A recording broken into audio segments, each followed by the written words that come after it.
Hello?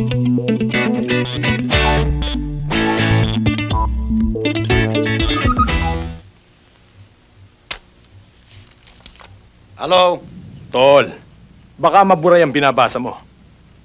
Siguro naman magkakaroon ka na ng peace of mind. Dahil tinitiyak ko sa'yo by this time, inuukit na ang lapitan ni Ronquillo. Huwag ka mag-alala, Tol. Hindi kita nakakalimutan. Sa ginawa mo kay Ronquillo, bago magsara ang taon, major ka. Thank you, Tol. Yan naman ang gusto ko sa'yo Masarap kang maglambing. Aasahan ko yan. Bakit? Kailan ba ako nasira sa'yo? Tol, puso mo. Pwede ba? Ang ganda ng gising ko Huwag mo nga sirain ang araw ko. Magkita na lang tayo maming gabi, okay?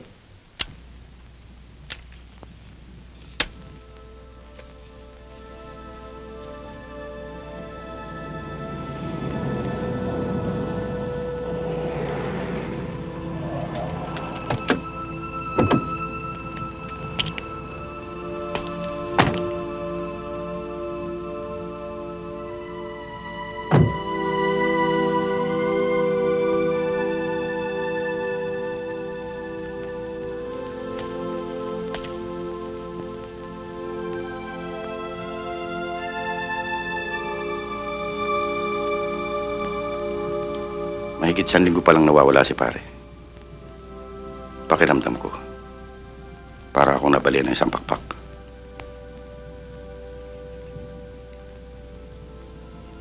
Malaking kawalan sa akin si pareng Pedring. Hindi siya pangkaraniwang pulis.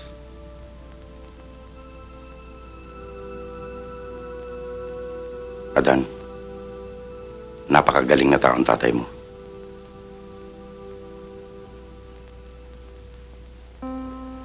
Bakit ganon, Carla? Kung kailan sila nawala, saka ako naramdaman ng mga pagkukulang ko sa kanila. Parang pasan ko ngayon ng krus ng iwan nila ako. Adan, laging nasa huli ang pagsisisi. Pero kahit nasa hukay ng mga magulang mo, alam ko, binabantayan ka pa rin nila. Adan, sana patunayan mo sa kanila na maaari ka rin nilang ikarangal.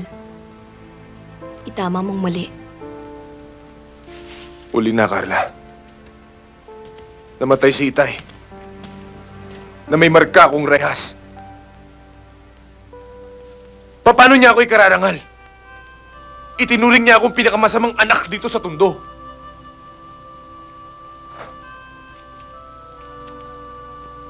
Sa kabila nun, nakuha niya pa rin ako iligtas. Ako ang dapat namatay, Carla. Hindi si Itay. Kahit kailan, ang anak maaaring makatiis sa mga magulang. Pero ang mga magulang, hindi matitiis ang mga anak. Kung ang Diyos nagpapatawad, ang Itay mo pa kaya na tao lamang. Lumuha man ako ng dugo. Hindi niya pa rin ako mapapatawad. Iisa lang ang alam kong paraan para matumbas akong ginawa sa akin ni Itay. Igaganti ko sila ni Inay. Boss, kahit na kinakanti tayo ng ilang mga senador sa Senado, hindi pa rin nababawasan ang kita natin sa wedding. Untouchable pa rin ang grupo natin dito sa Maynila. Magaling, magaling. Tungkol naman sa droga, boss, wala ho tayong sakit ng ulo. Dahil mas malaki ho ang kinita natin nitong linggong to.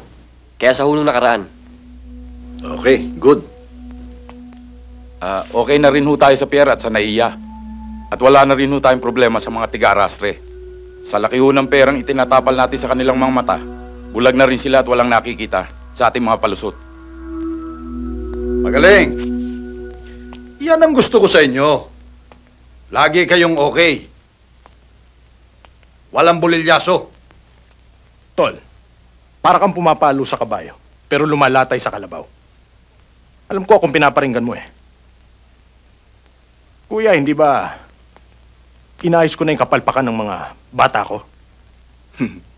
Mr. Moreno, inuud na si Ronquillo. Kaya wala nang tinik sa lalamunan natin. Interes ng organisasyon ang pinangangalagaan ko.